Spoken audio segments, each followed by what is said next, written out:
வசதிப்படாதவங்க ஆலயங்களுக்கு கைங்கரியம் பண்ணுங்கள், அன்னதானம் பண்ணுங்கன்னு சொல்லியிருக்கிறேன். அதே போல் சனி தசா கேது புத்தியில் மிருத்யுஞ்ச ஜபம், இது எல்லோரும் இந்த ஜபங்களை இந்த மிருத்யுஞ்ச மந்திரத்தை கேட்குறாங்க. இருந்தாலும் இந்த தசாபுத்தி நடப்பவர்கள் கட்டாயமாக இந்த மந்திரத்தை இரவும் பகலும் இரவும் கேட்க வேண்டும், காலை வேளையில் இரவு வேளையிலும். சனி தசா சுக்கிர புத்தியில் வைந்து 5 ஆடுகள் தானம்னு சொல்லியிருக்காங்க. இது அவரவர் வசதியை பொறுத்தது. அல்லது ஆலயங்கள் சில விஷயங்கள் தான் ஆடு தானமெல்லாம் ரொம்ப செலவு, பசு தானம் என்பதெல்லாம் நம்மளுக்கு செலவு, அதனால் செய்ய முடியாது சில பேருக்கு. இவர்கள் வந்து அதை அன்னதானம், அவர்களுக்கு இயன்ற அன்னதானங்கள் கொடுக்கலாம், அல்லது ஆலயங்களுக்கு ஒரு அபிஷேக பொருட்களை வாங்கி கொடுப்பது, அல்லது மனசார போய் தெய்வத்திட்ட வேண்டிக்கிங்க, உங்களுக்காக இந்த தசா புத்தி உங்களுக்கு நல்லதை கொடுக்கணும் அப்படின்னு வேண்டிக்கிங்க.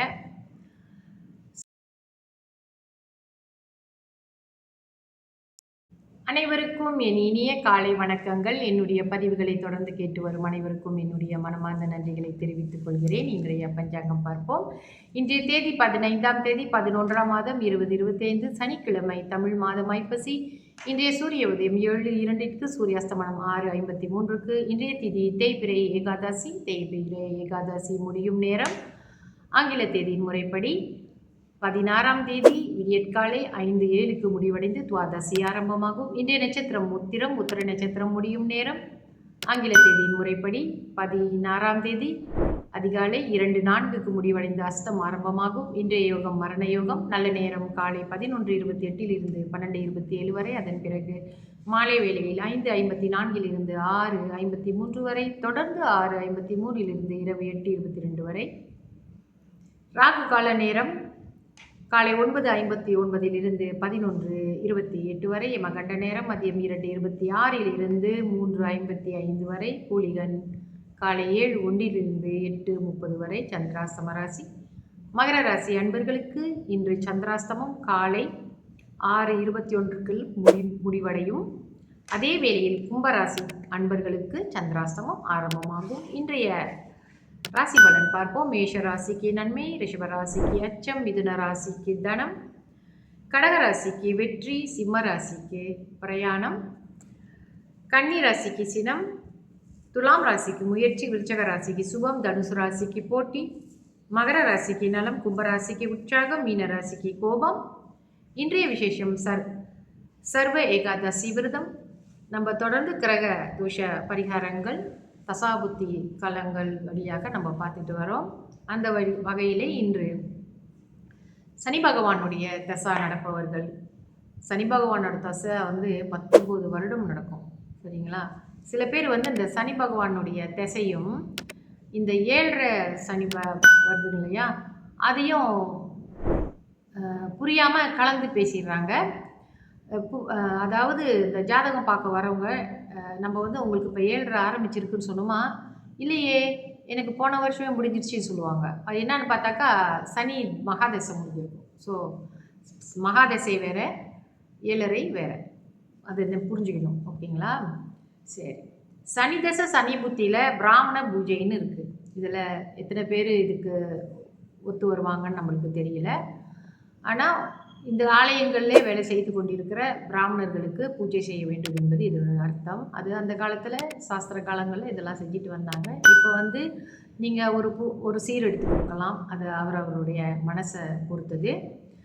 சனி தசை புதன் புத்தியில் வந்து எருமை தானம்னு பொதுவாக நான் சொல்லிக்கிட்டு இருந்த வர வழியில் நீங்கள் பார்த்தீங்கன்னா ஒவ்வொரு தடவையும் நான் நேற்று கூட சொன்னேன், இந்த மாதிரி எருமை தானம் இதெல்லாம் வந்து வசதிப்படாதவங்க ஆலயங்களுக்கு கைங்கரியம் பண்ணுங்கள், அன்னதானம் பண்ணுங்கன்னு சொல்லியிருக்கிறேன்.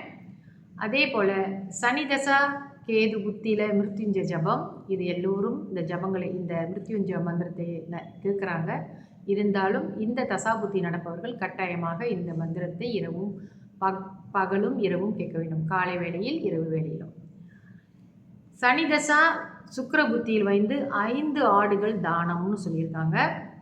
இது அவரவர் வசதியை பொறுத்தது. அல்லது ஆலயங்களுக்கு அன்னதானம் கொடுங்க.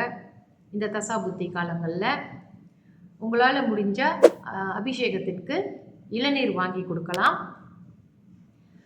சனி தசா சூரிய புத்தியில் வந்து சூரிய நமஸ்காரம், சனி தசா சந்திர புத்தியில் வந்து வெள்ளை பசு தானம் அப்படின்னு சொல்லியிருக்காங்க.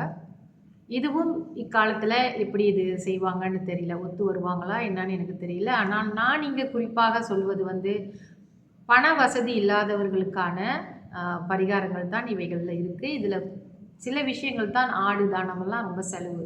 பசு தானம் என்பதெல்லாம் நம்மளுக்கு செலவு. அதனால் செய்ய முடியாது சில பேருக்கு. இவர்கள் வந்து அதை அன்னதானம் அவர்களுக்கு இயன்ற அன்னதானங்கள் கொடுக்கலாம். அல்லது ஆலயங்களுக்கு ஒரு அபிஷேக பொருட்களை வாங்கி கொடுப்பது, அல்லது மனசார போய் தெய்வத்திட்ட வேண்டிக்கிங்க. உங்களுக்காக இந்த தசா புத்தி உங்களுக்கு நல்லதை கொடுக்கணும் அப்படின்னு வேண்டிக்கிங்க.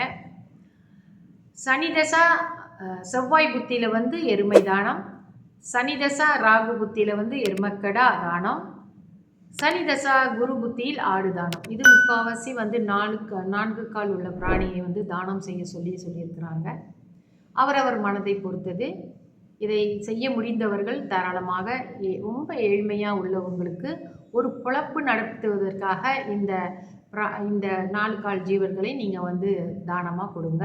முடியாதவங்க ஆலயங்களில் போய் சரணாகதியாகி அந்த தசாபுத்தி நாதர்களுக்கு பூஜை செய்கிறது, விளக்கு போடுறது, இல்லது முடிஞ்ச அளவுக்கு அன்னதானம் செய்வது, இந்த மாதிரி பாருங்கள்.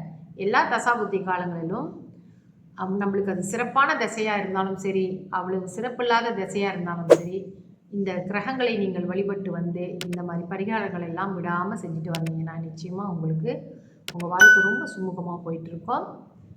அடுத்தது இன்னும் நம்மளுக்கு வந்து ராகு கேது இருக்குது. இன்னும் 2 நாளில் நம்ம முடிச்சிருவோம். என்னோட இணைந்திருங்கள். நன்றி, வணக்கம்.